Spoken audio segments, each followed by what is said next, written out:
बिस्मिल्लाहिर्रहमानिर्रहीम।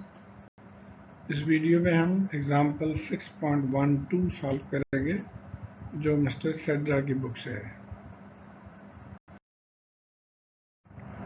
तो आइए पहले एक कॉन्सेप्ट यहाँ पे बिल्ड करें। जब ये ट्रांजिस्टर इस तरह से कनेक्टेड हो, यानी एक एनपीएन ट्रांजिस्टर और एक पीएनपी ट्रांजिस्टर ऐसे कनेक्टेड हों कि दोनों के एमीटर्स आपस में मिले हुए हों, दोनों के बेस आपस में मिले हुए हों, तो इसको कहा जाता है कॉम्प्लीमेंट्री सिमेट्री ट्रांजिस्टर।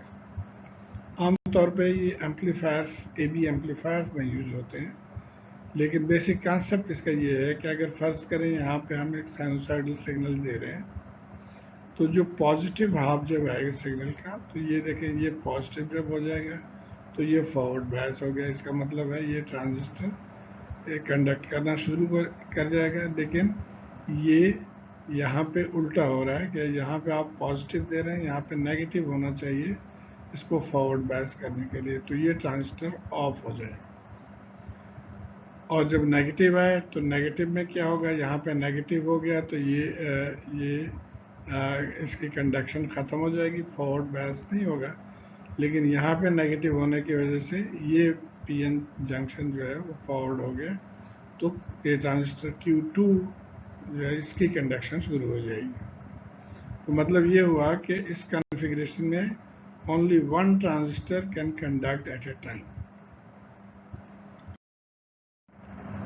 अब आइए हम एग्जाम्पल 6.12 को देखते हैं।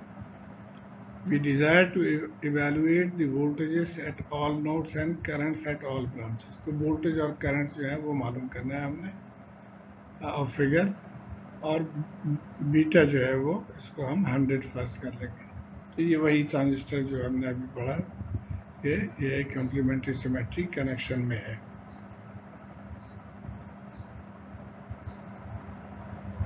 अब पहले हमने ये देखना है कि two transistors Q1 and Q2 can not conduct simultaneously. ये तो अभी हमने पिछले स्लाइड में देखा। अब यहाँ पे इन दोनों में से कौन से ट्रांजिस्टर जो है वो कंडक्ट कर रहा है वो देखना है। तो पहले हम फर्ज कर लेते हैं कि Q2 इज कंडक्टिंग, ये कंडक्ट कर रहा है। अगर it follows that current will flow from ground through 1K resistor into the emitter। अब ये करंट यहाँ से चल के यहाँ से इधर से इसके एमिटर से, अगर ये हम कह रहे हैं कि ये कंडक्ट कर रहा है ट्रांजिस्टर, तो करंट यहाँ से फ्लो हो रही है यहाँ तक, यानी कुछ इस तरह से इसका रास्ता बन रहा है। Thus the base Q2 will be at negative voltage। तो अब यहाँ जो ये बेस है ये इसके वजह से, अब ये डायोड की वजह से ये नेगेटिव पे होगा, तभी ये करंट यहाँ से फ्लो करेगी। And the base current will be flowing out of the base, और ये जो करंट है अब यहाँ से आके it will go out of the base through 10K resistor into the 5 volt supply. तो 5 वोल्ट सप्लाई में इसको जाना चाहिए अगर हम ये फर्ज कर रहे हैं कि कंडक्ट कर रहे हैं ट्रांजिस्टर। लेकिन ये मुमकिन नहीं है, ये ग्राउंड है और ये हाई वोल्टेज है, तो एक्चुअल तो करंट हाई से लो को तरफ फ्लो होने चाहिए। तो इसका मतलब ये हुआ कि हमने ये जो एस्यूम किया है कि Q2 इज कंडक्टिंग, ये गलत है। This is impossible since if the base is negative, ये the current in the 10K resistor will have to flow into the base। तो अगर ये नेगेटिव है तो करंट यहाँ से आना चाहिए into the base, ना कि उल्टा। तो इसलिए ये हमारा assumption जो है वो गलत है। तो इसका मतलब ये भी हुआ कि therefore Q1 will conduct, क्योंकि हमने पिछली स्लाइड में देखा था कि दोनों में से एक ने कंडक्ट करना है। तो ये नतीजा यहाँ से हमने निकाल लिया कि actually Q1 is conducting.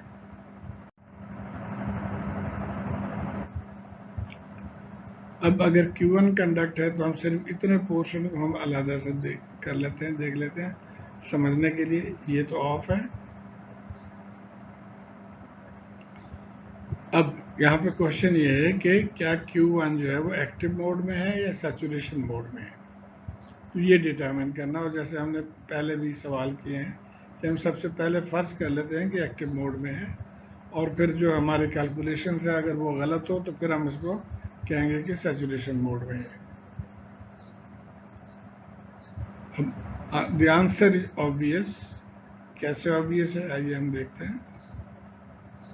Since the base is fed by 5 volt supply, अब यहाँ से 5 वोल्ट सप्लाई हम बेस को दे रहे हैं, and since the base current flows into the base of Q1, अब बेस करंट यहाँ पे फ्लो हो रही है इसमें, it follows that Q1 will be at a voltage lower than 5 volt, that the base of, यानी ये जो बेस है यहाँ पे पोटेंशियल इससे कम होना चाहिए, तभी करंट इसमें से फ्लो करेगी।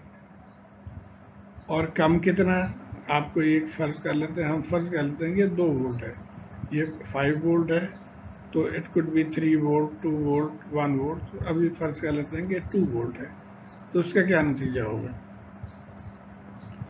Thus the collector base junction of Q1 will be reversed bias। अब ये collector base junction, यहाँ पे अगर 2 वोल्ट है, यहाँ पे 5 वोल्ट है, तो ये रिवर्स बायस हो जाएगा।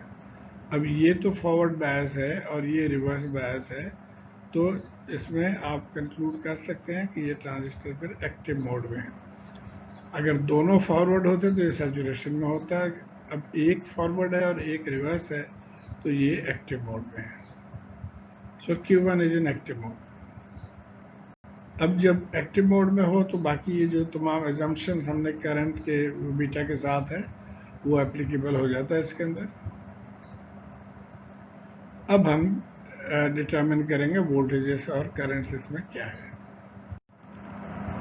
तो अब हम डिटरमिन करेंगे वोल्टेजेस और करंट्स, और हम बिल्कुल यही पैटर्न फॉलो करेंगे जो हमने इससे पिछले सवाल में यानी एग्जाम्पल 6.10 में हमने फॉलो किया था। ये वाला ख़त्म हो गया, ये ऑफ है, सिर्फ ये सर्किट रह गया हमारे पास, और जिसको हमने अलहदा करके इस तरह से ड्रॉ कर लिया था। अब यहाँ पे इनके नाम दे देते हैं, ये VBB है, RB है, IB है, VE है, इस तरह से नाम दे दिया। अब हम इसका इक्वेशन लिखेंगे बेस एमीटर लूप पे। इस लूप में इक्वेशन हम लिख सकते हैं कि VBB बराबर हो गया IBRB, ये IBRB प्लस VBE और प्लस IERE। तो इस लूप को हम लिख रहे हैं और यहाँ से हम मैनिपुलेट कर रहे हैं, VB को उधर लेके चले गए।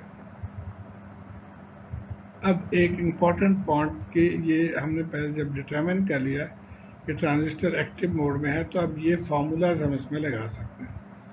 और यहाँ से देखिए, यहाँ IB है, यहाँ IE है, तो एक को हम ख़त्म कर देंगे, IB को भी इन टर्म्स ऑफ IE ले आएंगे। यहाँ से ये इक्वेशन आ गया, तो IB की जगह पे ये वैल्यू हम लिख लेंगे। तो IB की जगह पे IE ओवर बीटा प्लस 1 लिख लिया, और अब वैल्यूज पुट करेंगे। VBB देखिए 5 है, फिर ये VBE 0.7, बीटा 100 गिवन है, और IE ओवर बीटा प्लस 1 हो गया, RBB 10 किलो है, अब प्लस IERE ये 1 किलो है। तो यहाँ से IE निकल आया 3.91 मिली एम्पियर। तो एक पैरामीटर आ गया। अब IB भी हम निकाल सकते हैं, यही फॉर्मूला जो है, यहाँ से IE ओवर बीटा प्लस 1, तो IB आ गया। ये दो पैरामीटर्स आ गए थे। अब हम यहाँ से VBB निकाल सकते हैं। VBB ये यहाँ पे वोल्टेज है, ये जो बेस पे वोल्ट है, तो सॉरी VB क्या होगा, VBE प्लस IERE, तो VBE IERE। अब ये तमाम चीज़ें हमें पता है, तो VB आ गया 4.6, फिर VE जो इसके क्रॉस वोल्टेज है वो IERE है, तो VE भी निकाल लिया हमने। अल्फ़ा कलेक्टर करंट IC निकालेंगे बाई अल्फ़ा IE, और आपको याद होगा कि अल्फ़ा क्या होता है actually, beta divided by beta plus 1, यानी 100 डिवाइडेड बाई 100 प्लस 1, तो ये हो जाएगा 0.99, IE 3.91, तो IC हो गया 3.87। तो अब रह गया VC। अब VC इस केस में देखें यहाँ पे कोई रजिस्टर नहीं है, तो जो VCC है वही VC है। इसको हम लिख सकते हैं कि 5 एंड +5 माइनस IC RC, अब चूँकि RC है नहीं तो वो 0 है, तो VC हो गया 5 वोल्ट। तो ये तमाम पैरामीटर्स हमने इस तरह से निकाल लिए और ये बुक में आंसर इस तरह से दिया हुआ है। तो ये तमाम चीज़ें आप चेक कर सकते हैं जो हमने कैलकुलेट किया है। अब आ जाते हैं हम एक्सरसाइज 6.31। सॉल्व द प्रॉब्लम और फिगर दिस। वोल्टेज, अब इसने बेस वोल्टेज जो है वो कह दिया ये +5 के बजाय -5 है, और what voltage appears at the ammeter, तो एमीटर वोल्टेज हमें पता करना है। तो ये -5 हो जाएगा, पहले लिख लिया हमने। और याद रहे कि हमने पहले इस तरह से इसको नेगेट किया था Q2 को, कि जो Q2 ऑन नहीं हो सकता क्योंकि यहाँ से ग्राउंड से करंट पॉजिटिव की तरफ फ्लो नहीं कर सकती। लेकिन अब ये नेगेटिव हो गया, तो अब पॉसिबिलिटी है कि ग्राउंड से करंट नेगेटिव की तरफ फ्लो करे। तो इसका मतलब ये है कि Q2 अब ऑन है। सो अब यहाँ से देखिए, अगर ये माइनस है तो current can flow through this, that means Q2 is on. और जब Q2 ऑन हो तो फिर अब इसको देखिए, ये जो 5 वोल्ट है -5, इसको हम इस तरह से लिख लें ताकि हमें इक्वेशन लिखने में आसानी हो। वरना अगर यहाँ से आप लिखेंगे डायरेक्ट तो ये थोड़ी सी कन्फ्यूजन, कम से कम मुझे हो रही थी कन्फ्यूजन, इसलिए मैंने इसको ड्रॉ कर लिया। अब हम यहाँ से चलेंगे तो +5 हो गया, +5। अब ये करंट इस तरह से फ्लो हो रही है, तो जहाँ जहाँ पे टच करे उसको हमने पॉजिटिव मार्क कर लिया। लेकिन हम लूप यूं लेके चल रहे हैं, तो हम यहाँ से अब इसको लिखेंगे -IBRB -0.7 एंड -IERE। तो ये वैल्यूज अब हमने इसमें पुट कर दिया है। वही फॉर्मूला IB के लिए हम IE/100+1 लिख लेंगे, मल्टीप्लाइड बाई 10, 0.99 इधर हो गया। सॉल्व करके IE हमने निकाल दिया 3.913 मिली एम्पेयर। अब सवाल पूछ रहा है कि जी एमीटर वोल्टेज क्या होगा, यहाँ पे क्या वोल्टेज है। तो IE हमने मालूम कर लिया, VE हमें पता करना है।